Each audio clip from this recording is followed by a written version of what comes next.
Learn English through story. Forbidden desire of the heart. In a small, picturesque town nestled between mountains and river valleys, the quiet rhythms of daily life pulsed with a deceptive serenity. People knew each other by name, secrets were scarce, and reputation was everything. To outsiders, it was a place of old-world charm, where life unfolded predictably, gently guided by tradition and an unspoken code of propriety.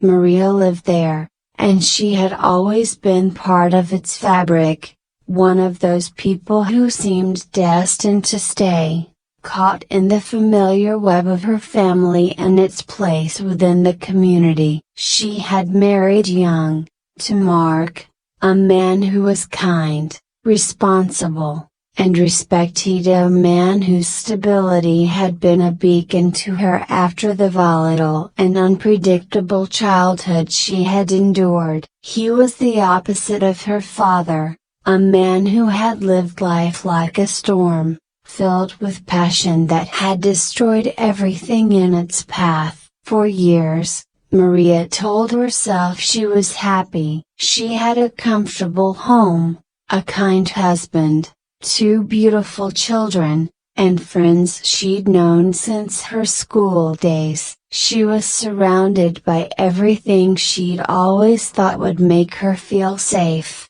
and she took comfort in the predictability of her life. But there was a part of her, buried so deeply she barely acknowledged it, that yearned for something more, something that felt alive, vibrant, and just beyond reach.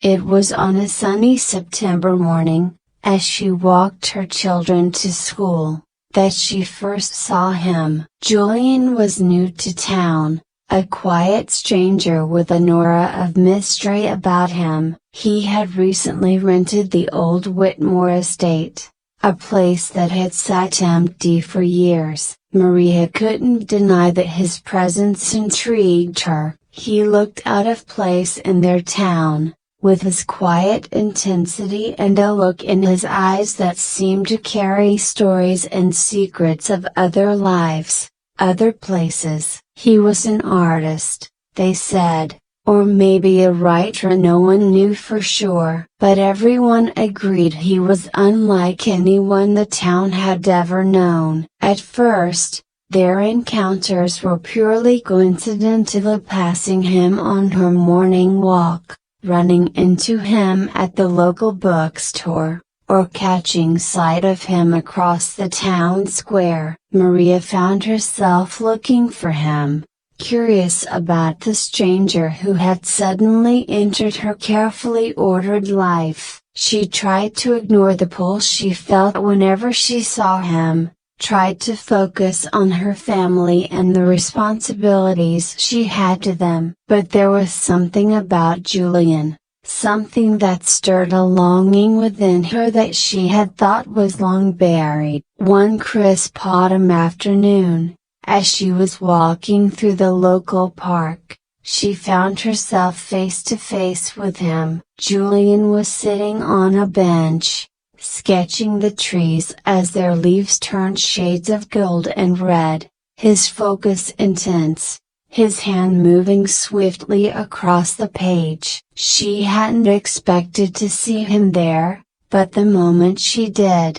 her heart skipped a beat. "Hello," he said, looking up with a warm smile that made her pulse quicken. His voice was soft, almost inviting, as though he knew she was just as intrigued by him as he was by her. She hesitated, but something about the openness in his eyes made her sit down beside him. They talked at first about the changing seasons, then about heart, life, and dreams. Maria found herself sharing parts of herself she hadn't voiced in years. She spoke of her love for painting, a passion she had set aside after marriage, of the freedom she missed, of the life she sometimes imagined living.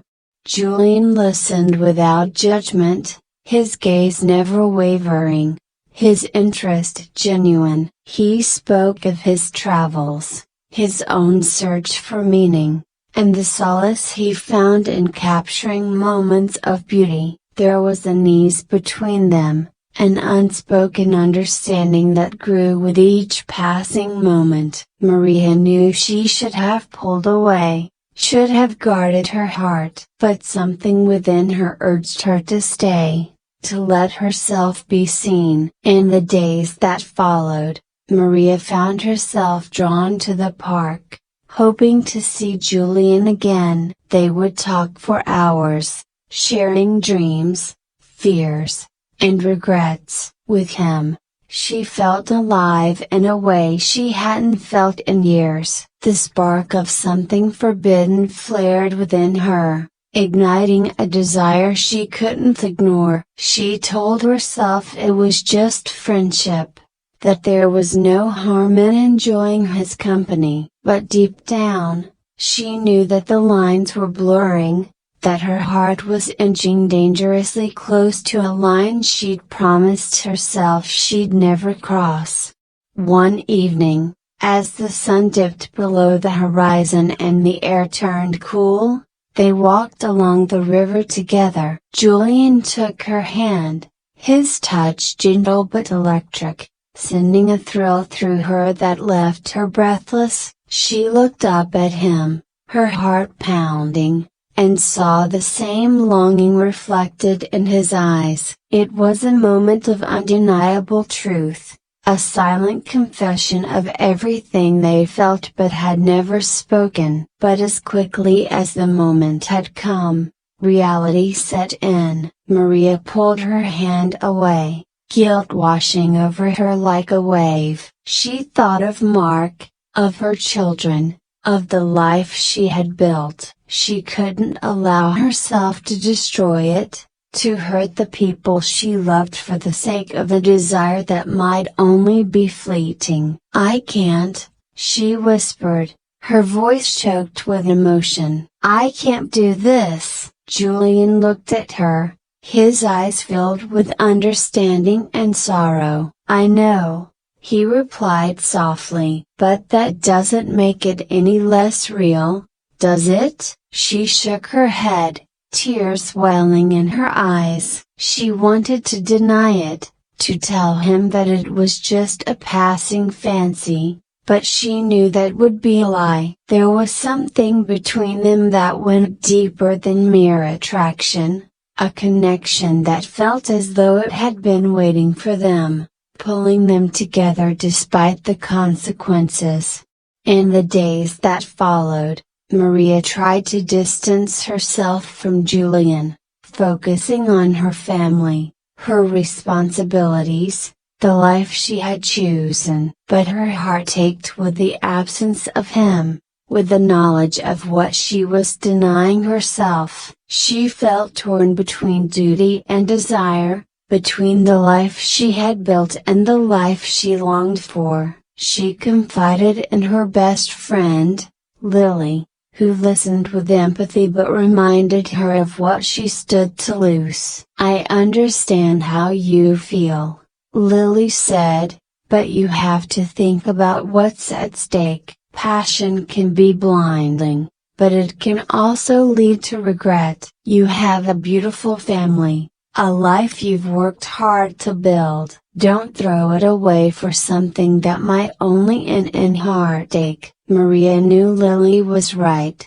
but the advice felt hollow. She had been living according to duty and responsibility for so long that she had forgotten what it felt like to follow her heart. She wondered if love, true love, was something more than what she had known, something she could only experience if she was willing to risk everything.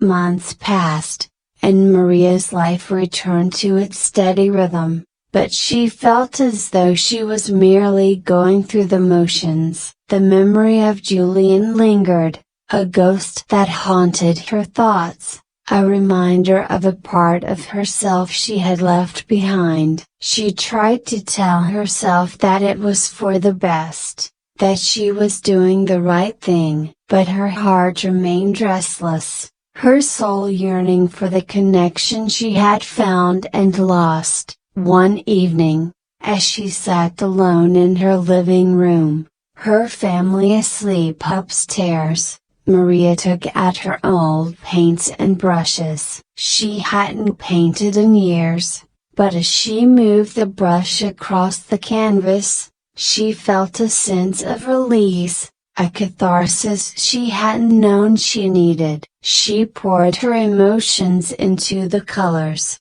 the strokes, creating an image of herself as she had once been, a woman unafraid of her desires, unbound by fear or duty. Through her art, Maria began to rediscover herself, to reconnect with the passion she had buried. She realized that while her love for Julian might be forbidden, the desire he had awakened in her was a part of who she was, a part she could embrace without betraying her family or herself. I hope you enjoyed the story. If you enjoyed, then please like and share this video, and don't forget to subscribe our YouTube channel. Thank you for watching.